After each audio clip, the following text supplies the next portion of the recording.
Hello everyone, आज की इस वीडियो में हम लूसेंट बुक के एंशिएंट हिस्ट्री वाले पोर्शन को कवर करने वाले हैं। इस वीडियो में हम 30 मोस्ट इंपॉर्टेंट एमसीक्यूज डिटेल में डिस्कस करेंगे। ये क्वेश्चन आपको सभी एग्जाम्स में हेल्पफुल रहेंगे। तो चलिए स्टार्ट करते हैं आज के सीरीज को। पहला प्रश्न हमारे सामने है, सबसे पहले इतिहास को 3 भागों में बांटने का श्रेय किसे जाता है? तो इतिहास को 3 भागों में बांटने का श्रेय क्रिस्टोफर सेलियरस को जाता है। ये एक जर्मन इतिहासकार थे, ये भी आपको पता होना चाहिए। अगला क्वेश्चन है, 4 वेदों को किस नाम से जाना जाता है? तो जो ये 4 वेद हैं, इनके कलेक्शन को संहिता कहा जाता है। ये एग्जाम में मल्टीपल टाइम पूछा जाता है। ऋग्वेद, यजुर्वेद, सामवेद और अथर्ववेद को कलेक्टिवली क्या कहा जाता है? संहिता कहा जाता है। ये भारत के सबसे प्राचीन ग्रंथ हैं, ये भी आपको याद होना चाहिए। अगला क्वेश्चन है, ऋग्वेद की ऋचाओं के पाठकर्ता को क्या कहा जाता है? तो ऋचाओं का मतलब सीधे सीधे आप इस श्लोक से समझ लीजिए, इनका पाठकर्ता जो है होत्र कहलाता है। ये आपको याद रखना है। ऋचाओं के क्रमबद्ध संग्रह को ऋग्वेद कहते हैं। ये भी इंपॉर्टेंट लाइन है। इसमें 10 मंडल, 1028 सूक्त और 10,462 ऋचाएं हमें देखने को मिलती है। और जो आर्य लोग थे ऋग्वैदिक पीरियड में, उनकी राजनीतिक प्रणाली, इतिहास एवं ईश्वर की महिमा के बारे में भी हमें वेदों से ही जानकारी मिलती है। अगला क्वेश्चन जो है, विश्वामित्र द्वारा रचित सूर्य देवता सावित्री को समर्पित गायत्री मंत्र किस मंडल में है? तो विश्वामित्र जी ने जो क्या किया था, गायत्री मंत्र का क्या किया था, निर्माण किया था, जो कि सूर्य देवता और सावित्री के लिए डेडिकेटेड था। तो ये किस मंडल में है? ये ऋग्वेद के तीसरे मंडल में हमें देखने को मिलता है। नवा मंडल भी एग्जाम में मल्टीपल टाइम पूछा जाता है, जिसमें देवता सोम का वर्णन हमें देखने को मिलता है। और जो 8वां मंडल है, उसमें जो हस्तलिखित ऋचाएं हैं, उनको क्या कहा जाता है? खिल कहा जाता है। तो एग्जाम में मल्टीपल टाइम पूछा जाता है कि खिल क्या है, तो वो 8वें मंडल में लिखी गई हस्तलिखित ऋचाएं हैं। ये आपने याद रखना है। अगला क्वेश्चन देखिए। अगला क्वेश्चन है, ऋग्वेद का सबसे बड़ा मंडल कौन सा है? तो ऋग्वेद का जो सबसे बड़ा मंडल है, वो 10वां मंडल ही है। ये आपने याद रखना है, 10वां मंडल ऋग्वेद का सबसे बड़ा मंडल है, जिसमें नदी स्तुति सूक्त यानी नदियों की प्रशंसा के लिए लिखी गई सूक्त है। पुरुष सूक्त भी उसमें ही है। वैदिक समाज शास्त्र का वर्णन पुरुष सूक्त में ही किया जाता है। और जो नासदीय सूक्त है, इसमें ब्रह्मांड के सृजन का अनुमान लगाया गया है। और जो सूर्य सूक्त है, उसमें विवाह श्लोक लिखे गए हैं। अगला क्वेश्चन हमारे पास है, समाज के 4 वर्णों का वर्णन किस में मिलता है? तो देखिए, जो समाज के 4 वर्ण थे, ब्राह्मण, क्षत्रिय, वैश्य और शूद्र, इनका वर्णन जो है पुरुष सूक्त, जो कि ऋग्वेद के 10वें मंडल में स्थित है। तो कभी कभी मंडल पूछा जाता है और कभी कभी सूक्त का नाम पूछ लिया जाता है। तो पुरुष सूक्त आपको याद रखना है, और 10वां मंडल ऋग्वेद का बहुत इंपॉर्टेंट हो जाता है एग्जाम के पॉइंट ऑफ व्यू से। देखिए, जो ये ब्राह्मण थे, ये ब्रह्मा के मुख से उत्पन्न हुए थे, क्षत्रिय भुजाओं से, शूद्र जंघा से, और जो वैश्य जंघा से, और क्षुद्र जो थे चरणों से उत्पन्न हुए थे। धर्मसूत्र जो था, जातियों में की स्थिति, व्यवसाय, दायित्वों में भेद करने का काम करता था। ये आपने याद रखना है। अगला क्वेश्चन देखिए, ऋग्वेद में अधन्य शब्द, ये अधन्य शब्द मल्टीपल टाइम एग्जाम में पूछा जाता है, किसके लिए प्रयुक्त हुआ है? तो जो अधन्य है, ये गाय के लिए प्रयुक्त हुआ है, जिसका अर्थ होता है जिसको मारा नहीं जाना चाहिए, यानी गायों को पवित्र माना जाता था ऋग्वेदिक पीरियड में। अगला क्वेश्चन है, ऋग्वेद में किसका उल्लेख नहीं मिलता है? तो ऋग्वेद में जो है ब्रह्मा का उल्लेख तो मिलता है, लेकिन आत्मा का उल्लेख नहीं मिलता है। तो यहाँ पर आपने याद रखना है, ऋग्वेद में ब्रह्मा का उल्लेख तो है, लेकिन आत्मा का उल्लेख नहीं है। अब यहाँ पर हमें ईसा पूर्व और ईसा हमको याद रखना होगा। यहाँ पर जो बीसी है, before the birth of Jesus Christ, इसे समझने के लिए महात्मा बुद्ध का हम जन्म देख लेते हैं। 563 बीसी में उनका जन्म हुआ, और मृत्यु जो हुई 483 बीसी में हुई, यानी इसमें हम नीचे की ओर काउंटिंग करते हैं, राइट। और जो एडी यूज होता है, ई जो हम यूज करते हैं, उसे कहते हैं एनो डोमिन। इसका मतलब होता है in the year of Lord. तो इसमें हम काउंटिंग जैसे करते हैं, उसी तरीके से आगे बढ़ते हैं। अगला क्वेश्चन हमारे पास है, किसने कहा कि भारत के इतिहास में केवल तानाशाही शासन प्रणाली रही? तो एक इतिहासकार थे, जिन्होंने कहा कि भारत के इतिहास में केवल तानाशाही प्रकार की शासन प्रणाली ही मौजूद थी। तो ये कहा था विंसेंट आर्थर ने। विंसेंट आर्थर यानी ऑप्शन ए सही उत्तर होगा। देखिए जो ये विंसेंट आर्थर था, इसने क्या किया था, प्राचीन भारत का पहला सुव्यवस्थित इतिहास अर्ली हिस्ट्री ऑफ इंडिया 1904 में लिखा था। 1904 में इन्होंने भारत का एक सुव्यवस्थित इतिहास लिखने का काम किया था उनकी book early history of India में। ये आपने याद रखना है। और इन्होंने कहा था कि भारत में तानाशाही प्रकार की शासन प्रणाली ही प्राचीन समय से देखी जा सकती है। अगला क्वेश्चन हमारे पास है, ऋग्वेद में इंद्र के लिए कितनी ऋचाओं की रचना की गई है?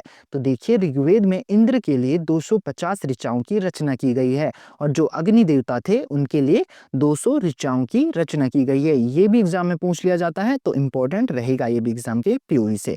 अगला है, प्राचीन इतिहास के साधन के रूप में वैदिक साहित्य में ऋग्वेद के बाद किसका स्थान आता है? तो देखिए ऋग्वेद के बाद जो है शतपथ ब्राह्मण ग्रंथ लिखे गए थे। ये आपने याद रखना है, पहले वेद लिखे गए थे, देन शतपथ ब्राह्मण ग्रंथ लिखे गए थे।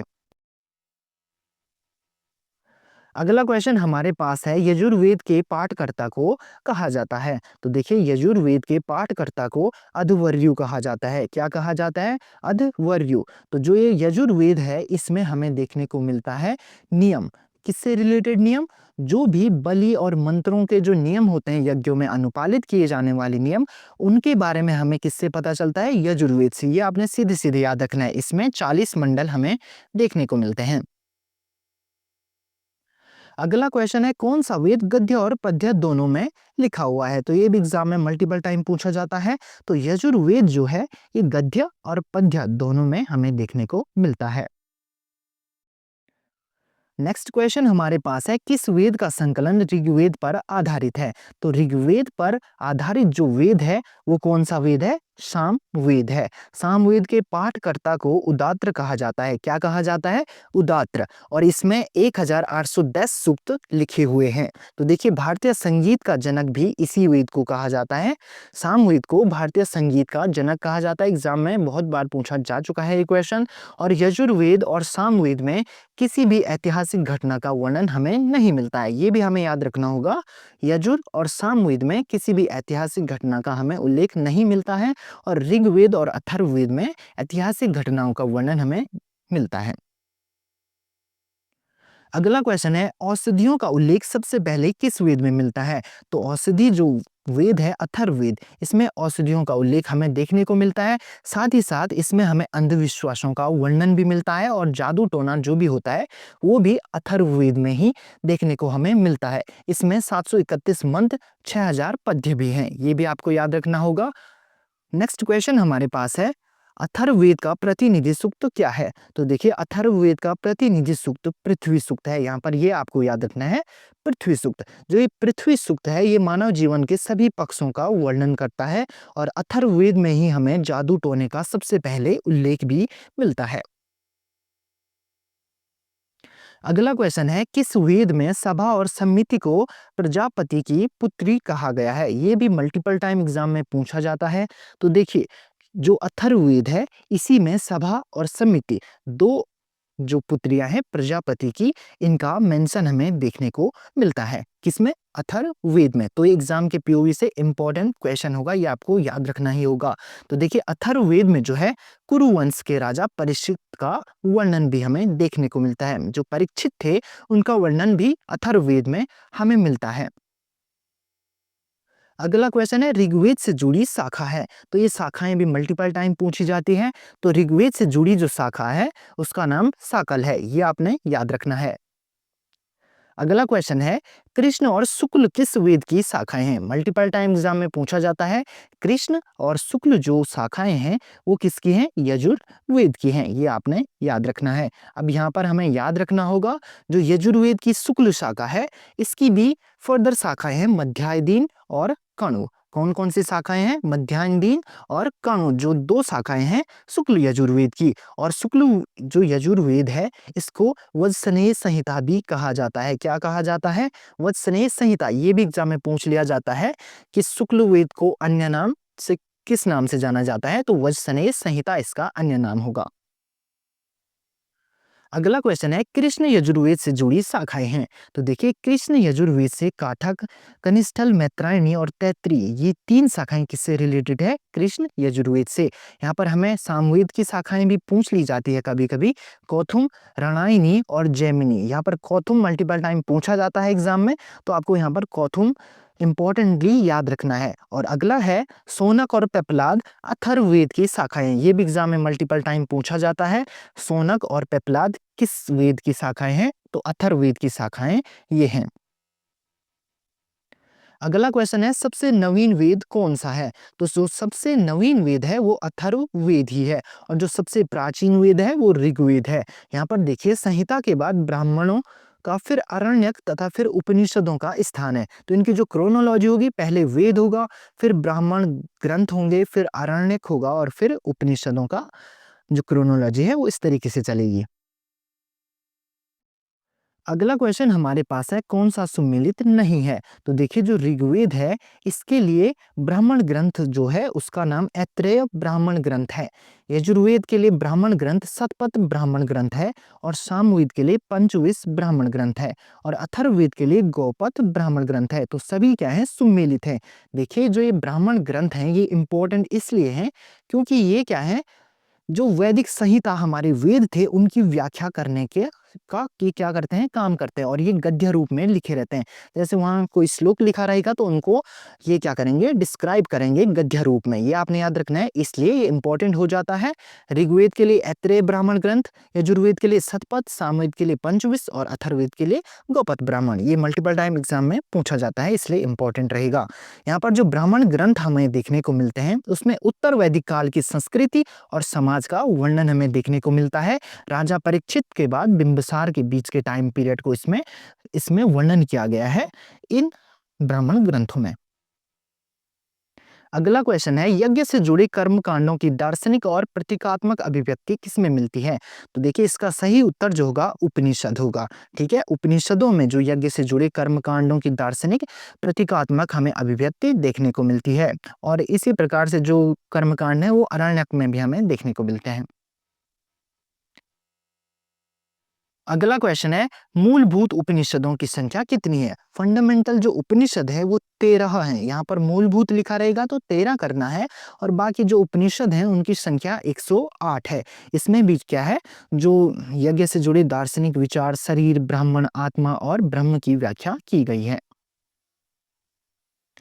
अगला क्वेश्चन है स्त्री की सबसे गिरी हुई स्थिति किसमें देखने को मिलती है? तो देखिए स्त्री की सबसे जो गिरी हुई स्थिति वैदिक पीरियड में हमें देखने को मिलती है, मैत्रायणी संहिता में मिलती है। अगला क्वेश्चन हमारे पास है किस उपनिषद में 4 आश्रमों का उल्लेख मिलता है? तो देखिए जबालोपनिषद जो है उसमें 4 आश्रमों का उल्लेख हमें देखने को मिलता है। विष्णु पुराण शतपथ ब्राह्मण में स्त्री को पुरुष की अर्धांगिनी कहा गया है। तो देखिए शतपथ ब्राह्मण में जो है स्त्री को पुरुष की अर्धांगिनी का दर्जा दिया गया है। अगला क्वेश्चन है सबसे प्रामाणिक और प्राचीन स्मृति मानी जाती है? तो जो सबसे प्रामाणिक और प्राचीन स्मृति है वो मनुस्मृति है। मनुस्मृति जो है शुंग काल का एक मानक ग्रंथ है, यानी शुंग काल में ये लिखा गया था। नारद स्मृति जो है गुप्त काल के विषय में हमें जानकारी देती है। तो ये दोनों पॉइंट जो है ये इंपॉर्टेंट हैं। जो मनुस्मृति है वो शुंग काल का वर्णन करती है, और नारद स्मृति गुप्त काल का। ये एग्जाम में पूछा जाता है तो इंपॉर्टेंट हो जाता है ये एग्जाम के पीओ से। अगला क्वेश्चन है नाचिकेता और यम की कहानी है? तो देखिए नाचिकेता और यम की कहानी बार बार एग्जाम में पूछा जाता है। तो ये किस में वर्णित है? कठोर उपनिषद में। ठीक है, कठोर उपनिषद में इसका वर्णन है नाचिकेता और यम की कहानी का। अगला क्वेश्चन हमारे पास है वेदों को भली भांति समझने के लिए कितने वेदांगों की रचना की गई है? तो 6 वेदांगों की रचना वेदों को समझने के लिए की गई है, ये आपने याद रखना है। और जो ये वेदांग हैं शिक्षा, कल्प, नियुक्त, व्याकरण, छंद व ज्योतिष इनके भाग है। जो ये 6 वेदांग हैं इनका नाम है। अगला क्वेश्चन हमारे पास है सबसे प्राचीन सूत्र है? तो जो सबसे प्राचीन सूत्र है गौतम धर्म सूत्र है, ये आपने याद रखना है। और ये जो धर्म सूत्र है ये यज्ञ, विधि विधान और कर्म कांडों का उल्लेख करते हैं बेसिकली। तो ये थे आज के 30 एमसीक्यूज। आई होप आपको ये हेल्पफुल लगे होंगे। मिलते हैं नेक्स्ट 30 क्वेश्चन के साथ नेक्स्ट वीडियो में।